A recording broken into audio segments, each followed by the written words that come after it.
Hello, this is Matt on the Moon Lambo channel, and I gotta admit, I've been very curious about this topic for literally 3 years now.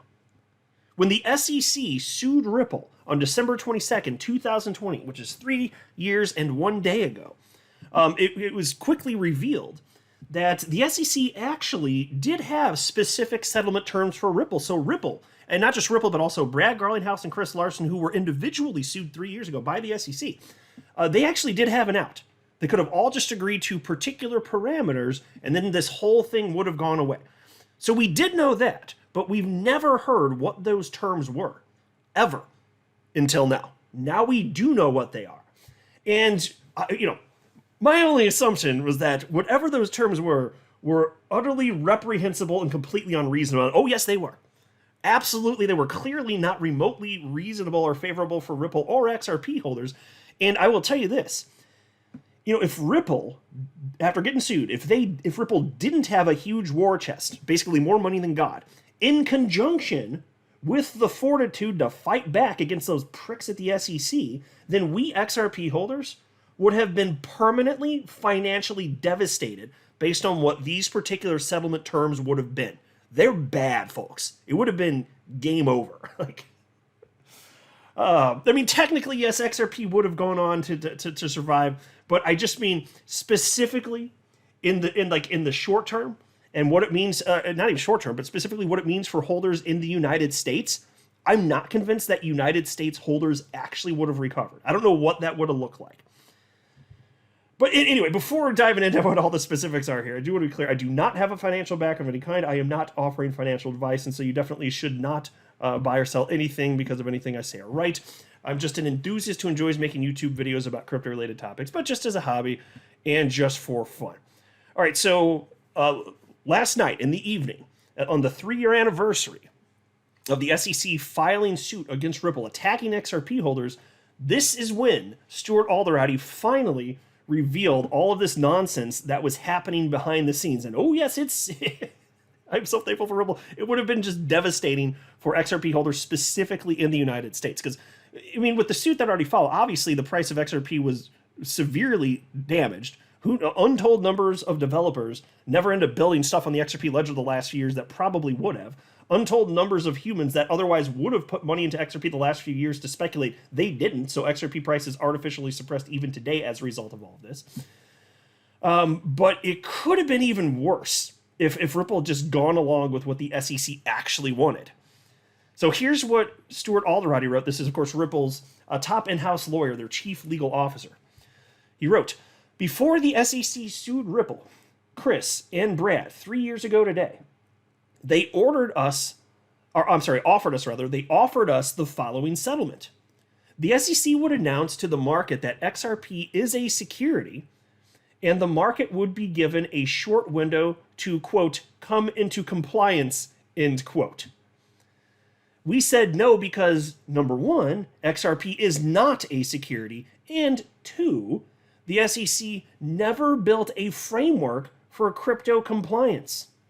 No matter the spin that Clayton, Hinman, Gensler, or anyone else puts on this case now, it was always about one thing, proving that XRP is not, in and of itself, a security. We put everything on the line. Few thought we would win, but we did. In the process, we exposed the SEC for the hypocritical tyrant it is, and the industry in the US lived to fight another day. Onward to 2024. And so there you go, folks. I'm not surprised it's something along these lines. I had some of my own thoughts over the last few years about what that might have looked like, and this is pretty much in line with what I would have guessed. It would have been the end of XRP as we know it in the United States specifically for garbage reasons. This would have wrecked XRP holders in the United States potentially permanently. Now, again, outside of the United States, XRP already had legal clarity. But then there's also the question to what degree people will be turned off from building just regardless, with a lot of uncertainty and questions of it. You never know. You never know. That's all I'm saying. But yes, in the United States, it would have been just wrecked forever, it seems like. I don't know. Because if Ripple had agreed to it, what do you even do then? Like the SEC says it, and then Ripple's like, no, yeah, that's a security. It's security of Ripple. Can you imagine? We would have been forever wrecked. It would have been absolutely horrendous and terrible. Here's a post from attorney James Murphy, goes by Meta Lawman on X, and welcome back. For those of you who may not have heard, he was actually unduly suspended from X.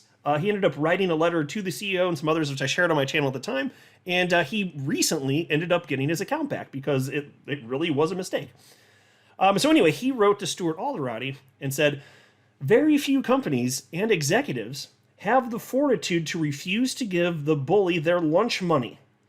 This is particularly true when the bully is the most powerful entity in the world, the United States government. Congratulations to you, Stuart, and to Chris and Brad. Sweet vindication. Oh, yes, that was definitely some sweet, sweet vindication. It's just amazing because it was one of those instances where there was no shortage of attorneys, career attorneys in securities law that said, yeah, this is not looking good for Ripple. Even if they didn't think that XRP was a security, it was not hard to find that type of analysis just because it's the SEC. And to me, it just seemed kind of like, in some ways, for some people, anyway, kind of like just a defeatist attitude, because then you had somebody like Attorney John Deaton. He's spoken about this. He's a new set of eyes. Yeah, he's an attorney, but, he became a securities attorney 3 years ago. You know what I mean? Like that's not what his work was. And so taking a fresh look at it, he's like, no, folks, there's no way in hell. Like, it's not, that's why he's with such confidence. The SEC's not going to win this thing.